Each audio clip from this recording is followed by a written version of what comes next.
The true crime story of Vaughn Lester Taylor and Edward Deli centers on a brutal home invasion and double murder in Summit County, Utah in 1990.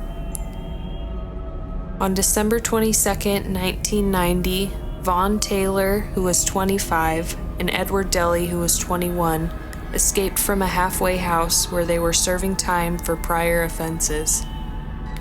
The two armed men broke into the cabin of the Teed family in Oakley, Utah, planning to rob and possibly use the location as a hideout. Inside the cabin were Kay and Rolf Teed, their daughters Lene and Trisha, and Kay's mother Beth Potts. As Vaughn and Edward stormed the cabin, chaos erupted.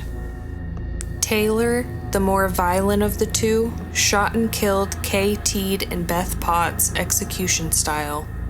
Both women were shot in the head and left in the snow outside the cabin. Rolf Teed, wounded but alive, managed to escape and ran to a nearby cabin to call for help. Meanwhile, Taylor and Deli forced the Teed daughters, Lene and Trisha, into a stolen vehicle and fled the scene. Law enforcement quickly pursued the men, and during the chase, the men crashed the stolen vehicle and were apprehended. Miraculously, Lene and Trisha survived the ordeal. Vaughn Taylor pleaded guilty to first-degree murder and other charges to avoid the death penalty. He was sentenced to life in prison without parole.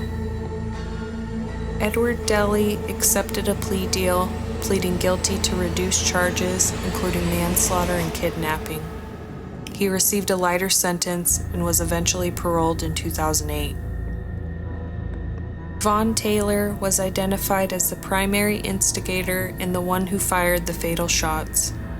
Edward Deli's involvement appeared to be less direct, but he participated in the home invasion, robbery, and kidnapping.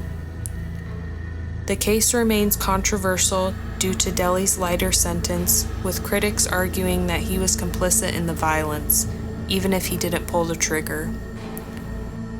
The Teed murders shocked the local community and devastated the surviving family members. The case is a chilling reminder of the unpredictability of violence and the devastating consequences of crime.